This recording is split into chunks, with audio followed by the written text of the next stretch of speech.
Ini untuk lubang goanya ini cukup lebar ya, bahkan di dalam ini bisa diisi puluhan orang. Ada payung-payung dan juga kain-kain. Nah, di Gua Istana ini konon merupakan tempat yang dulu pernah disinggahi oleh Insinyur Soekarno, dan juga ada beberapa mitos ya, beberapa cerita masyarakat menyampaikan bahwasannya para raja-raja Jawa itu katanya berkumpul di tempat ini ya. Ini airnya netes terus, sehingga banyak orang yang percaya bahwa air dari tetesan gua ini mengandung manfaat dan khasiat tertentu. Di sini ada genangan air ya, dan ada mitos yang menceritakan bahwa di dalam sini terkadang digunakan untuk mandi bangsa jin.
Oke, alhamdulillah, bismillahirrahmanirrahim. Assalamualaikum warahmatullahi wabarakatuh. Sedulur Suryo Jati, syukur alhamdulillah. Kali ini kami tepat berada di Alas Purwo ya. Di belakang saya ini merupakan gapura dari pintu masuk Alas Purwo. Nah, kali ini kita akan mencoba kembali untuk explore ya beberapa goa di Alas Purwo, dan mungkin goa ini ada beberapa yang jarang dieksplor oleh orang lain ya, yakni ada Gua Padepokan yang memang untuk jalurnya sendiri cukup dalam, kurang lebih kami pernah ke sana itu sekitar 2,5 jam dari tempat parkir mobil. Nah, kali ini kita akan eksplor ke sana dan akan kita lihat bersama seperti apa keindahan di Goa Alas Purwo. Tak hanya itu, kita akan juga kembali mengeksplor Goa Mayangkoro dan juga Goa Istana. Semoga saja kita bisa ke sana dengan lancar dan aman. Nah, nantinya jangan lupa untuk menonton sesi-sesi goa-goa dan juga part-part di Alas Purwo ini ya, karena di sini nantinya ada banyak session yang akan kita tampilkan. Oleh sebab itu jangan kemana-mana, ikuti terus kami di Suryo Jati.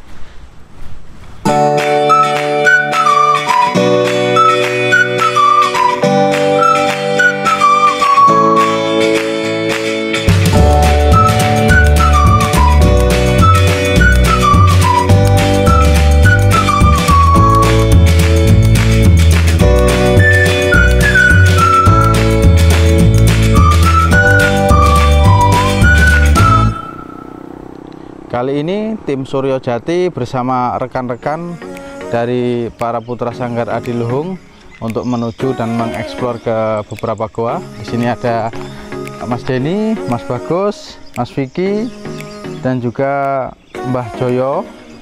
Kemudian ada Mas Hasim dan Mas Firda ini.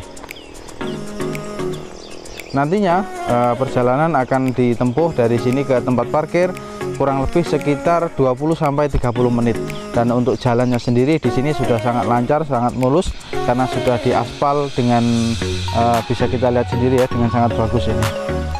Oke, jalannya juga cukup lebar. Yuk ikuti kami terus.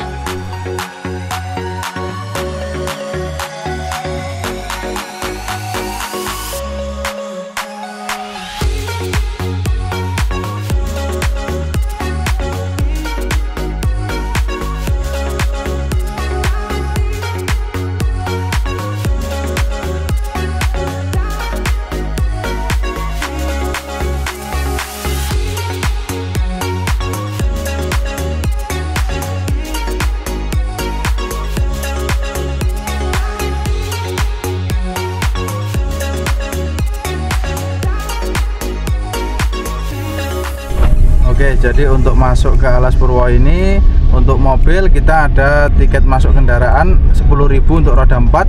Kalau roda 2 itu 5.000 kalau tidak salah ya. Sedangkan untuk tiket per orangnya ini 20.000 ya, 20.000 rupiah. Oke, kurang lebih seperti itu. Dan kalau weekend hari libur itu 30.000 saat ini.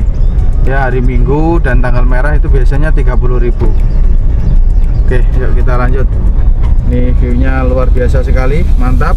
Jalannya sudah sangat halus ini ya. Nah, untuk suasana di sini sudah memasuki hutan. Dan biasanya di sini juga ada beberapa hewan yang menyeberang, sehingga kita juga perlu hati-hati. Dan kalau ada hewan kita mengalah ya. Oke. Di Alas Purwo ini selain wisata religi ya, seperti goa dan beberapa makam, nantinya di sini juga ada apa ya, semacam pantai ya, yang banyak menjadi destinasi wisata untuk anak-anak sekolah, kurang lebih seperti itu. Nah, di awal ini nantinya ada apa ya, pura ini kalau tidak salah ya. Ya, ini pura. Ayo pelan-pelan. Nah, ini ada monyet nyebrang, ini kita hati-hati juga. Di sini banyak monyet-monyet soalnya. Nah, ini ada pura Wiwitan kalau nggak salah ya. Oh, Giri Salaka ini, yang ini. Ini pura Giri Salaka. Kemudian nanti di sana ada pura Nah, di sana ada pura itu Wiwitan. Ini pura yang cukup tua ini. Nah, itu di sana. Oke, kita lanjut.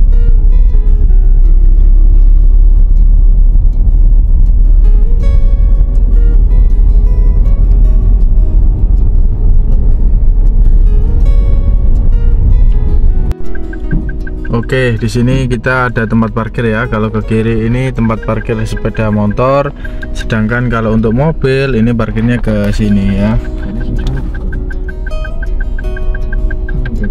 Kalau dulu parkirnya masuk ke sana kalau sekarang kita parkir di sini.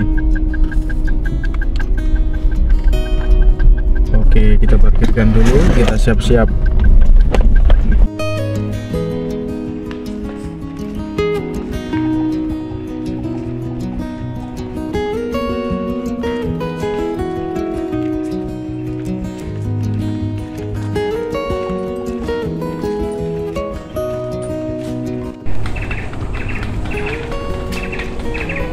Setelah dari tempat parkir, nanti kita bisa mengikuti arah petunjuk ya. Nantinya ada plakat yang menunjuk ke arah goa nanti.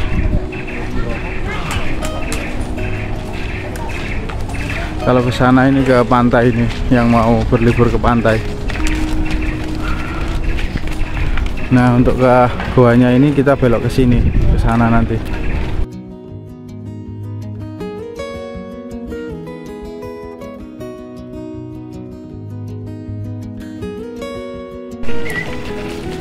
Setelah melakukan perizinan, kita izin lagi ya untuk masuk ke goa di tempat ini. Nah, kemudian kita belok ke sini. Nah, ini jalur menuju ke Goa Istana dan Goa Mayangkoro. Nah, tadi dari petugas ya, ternyata kami tidak diperbolehkan ke Goa Padepokan dikarenakan untuk jalannya sendiri saat ini belum tertata dengan baik ya, karena dikhawatirkan terjadi apa-apa atau terhambat, sehingga dari pihak petugas menyarankan kami hanya ke Goa Mayangkoro dan Goa Istana. Nah, tapi tidak apa-apa. Oke, mungkin lain waktu kita akan coba eksplor ke Goa Padepokan. Untuk saat ini kita akan menuju ke Goa Istana dan juga Goa Mayangkoro. Oke, yuk ikuti kami terus di Suryo Jati.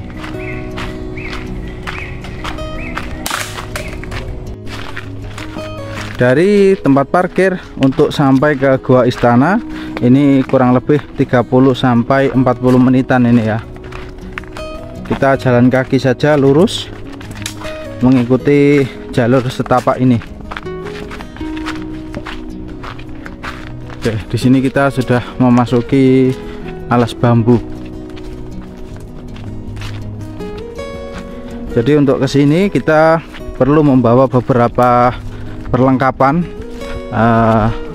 seperti makanan, minum terutama.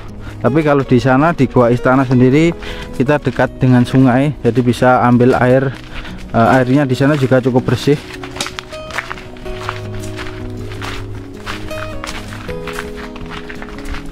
Jadi ini kita pertama menuju ke Goa Istana ini.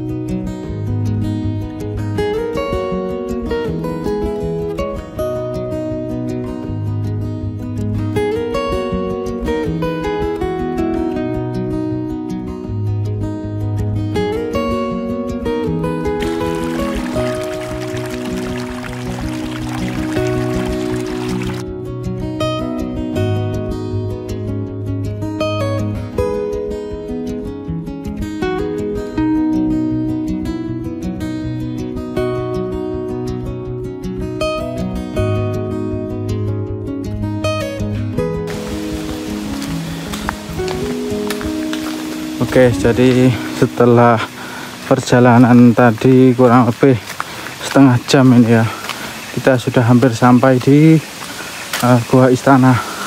Nah, untuk di gua ini ditandai adanya air seperti grojokan ini, biasa disebut sendang. Kemudian di sebelah kiri ini nantinya ada semacam pendopo. Nah, ini pendopo untuk istirahat ini.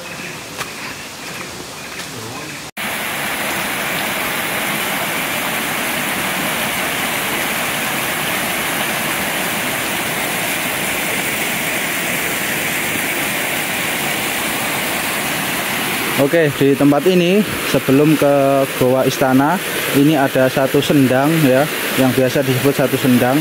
Sebenarnya ini merupakan sungai ya, merupakan sungai dari atas, kemudian airnya dibendung. Nah, setelah itu airnya itu terlihat cukup deras ya. Nah, bendungan ini sebenarnya digunakan untuk mengalirkan air ya. Dari sini mengalirkan air nantinya sampai ke tempat parkir sana. Oke. Dan di sini banyak digunakan oleh orang-orang untuk melakukan ritual, katanya untuk sesuci ataupun untuk pembersihan diri ya. Nah, di sini banyak sekali, kalau yang ada kacanya ini biasanya umat Hindu. Ini biasanya umat Hindu. Kemudian ini juga orang-orang umat Hindu. Oke. Ini ada beberapa dupa dan lain-lain. Oke, jadi kurang lebih seperti ini ya. Situasi di bendungan ini sendang ya. Beberapa orang menyampaikan ini sendang, dan katanya ini dulu ada bidadari yang mandi di tempat ini. Nah, ini kita sudah nampak satu plakat dan juga bangunan anak tangga menuju ke Goa Istana. Oke.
Oke, yuk kita explore ke dalam ke gua istana ini. Jadi kalau di gua istana ini sendiri, ini untuk lubang guanya ini cukup lebar ya.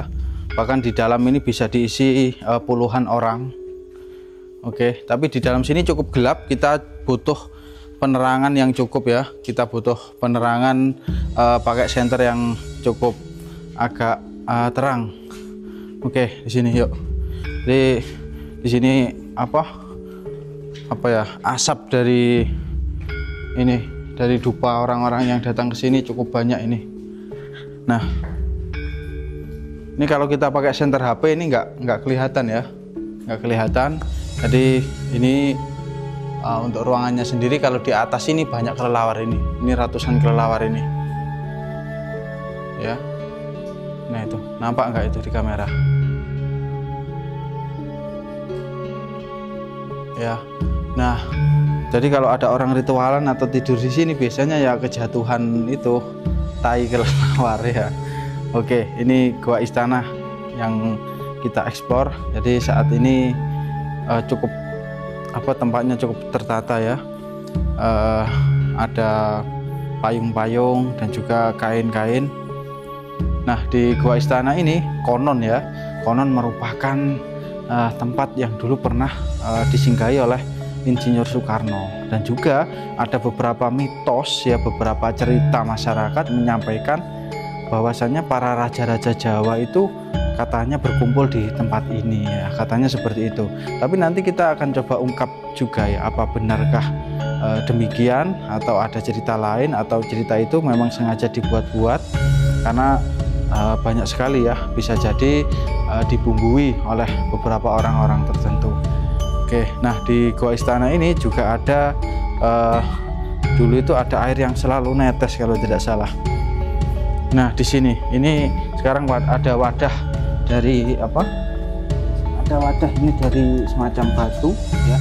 Ini airnya netes terus, ini airnya netes terus, sehingga banyak orang yang percaya bahwa air dari tetesan gua ini mengandung manfaat dan khasiat tertentu ya. Secara apa ya, secara nalar kurang nyambung ya, karena apa, air yang di gua ini terkadang di sini juga dibuat minum apa, tikus dan hewan-hewan lain, karena di sini banyak kecoa, banyak kelelawar. Tentu kalau bakteri saya rasa banyak ya. Dan kalau untuk khasiat sendiri saya pribadi tidak begitu meyakininya, karena saya rasa juga sama seperti air-air pada umumnya. Namun karena ini jatuh dari batuan kapur, sehingga banyak orang yang meyakininya ya. Artinya mereka ada sugesti yang kuat terhadap diri mereka bahwa air ini bisa menyembuhkan. Itu sebenarnya hanya suatu sugesti saja ya. Oke, yuk kita explore ke dalam sana. Di sana ada satu lorong lagi yang dalamnya itu penuh dengan air. Oke, bismillah. Oke, yuk kita masuk ke sini. Wah, ini kecoa sekali, ini banyak kecoa ini ya. Ya, ini kecoa sekali ini. Ada puluhan kecoa tadi, masya Allah. Oke. Nah, di sini ada semacam apa ya? Kecoanya banyak sekali di sini. Mungkin ada ratusan kecoa ini. Di sini ada genangan air, ya, ada genangan air, dan ada mitos yang menceritakan bahwa di dalam sini terkadang digunakan untuk mandi bangsa jin. Nah, tapi ya bisa jadi ya kalau yang mandi bangsa jin, yang mandi manusia juga bisa. Cuman airnya saat ini terbilang kotor ya. Cuman kalau dilihat sekilas ini terlihat bening ya, terlihat bening. Namun tentu banyak bakteri karena banyak kecoa. Dulu itu banyak tikus. Kalau sekarang saya belum menemukan tikusnya ini. Kalau airnya nampak bening ya, airnya nampak bening. Dan banyak juga orang yang mengambil air ini untuk kepentingan penyembuhan ya. Padahal kalau diminum malah bisa mengakibatkan sakit seperti diare dan lain-lain ya. Kalau dilihat sekilas ini nampak apa? Nampak jernih ya. Kalau dulu keruh, saya pernah dulu kesini terakhir itu ini keruh sekali. Dan kalau saya kesini ya hanya sekedar mengeksplor saja, melihat-lihat, masuk ke gua, intinya untuk kegiatan rekreasi ya. Karena di sini juga ada pantai yang cukup indah. Oke, nah itu, ayo di shot sana yuk kameramen.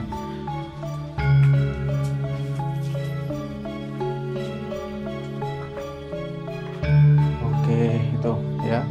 Jadi untuk guanya sendiri di sini cukup dalam.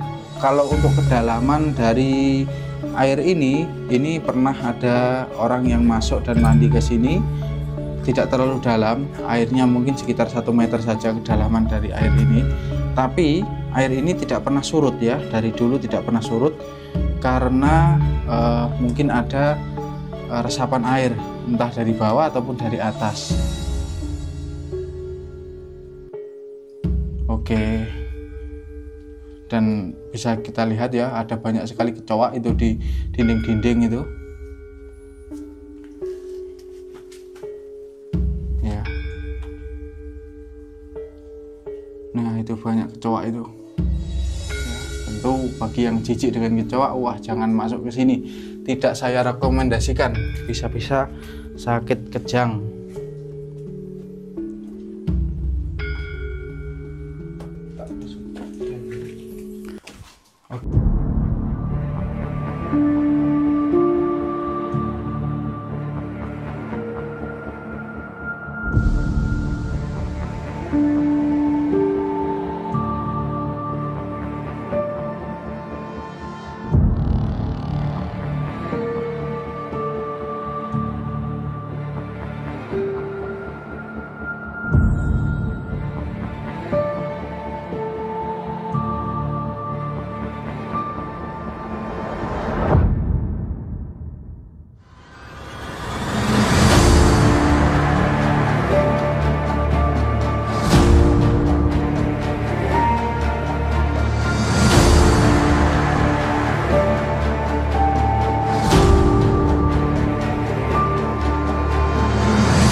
Oke, di sini ya selain untuk peribadatan umat Hindu, ternyata juga digunakan untuk ritual orang-orang pelaku spiritual.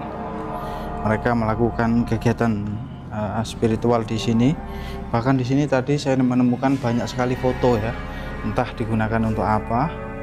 Tapi bisa kita lihat ini banyak sekali bakaran dupa ya yang masih menyala. Ada bunga juga. Jadi seperti ini kondisi di dalam Gua Istana Alas Purwo.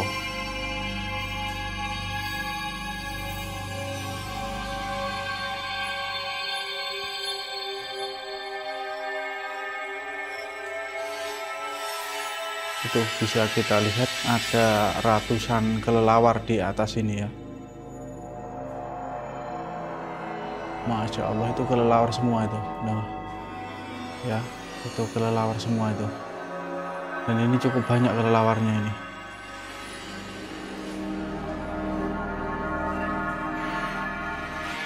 Kalau dulu ya sebelum era COVID, di sini itu kadang digunakan untuk tidur ya, atau ada orang istirahat, kadang tidur di sebelah sini, kadang tidur di sebelah sana, seperti itu.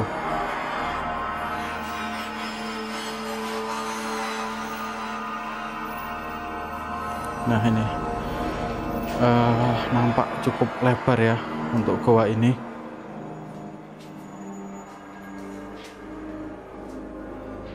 Oke.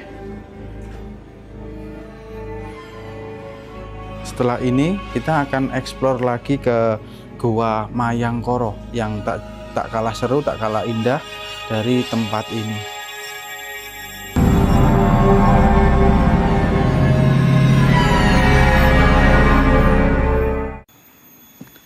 setelah kita mengeksplor Goa Istana, kali ini kita akan melanjutkan untuk mengeksplor Goa Mayangkoro. Untuk bisa melalui atau sampai ke Goa Mayangkoro, kita melalui jalan setapak yang berada sebelum menaiki anak tangga Goa Mayangkoro.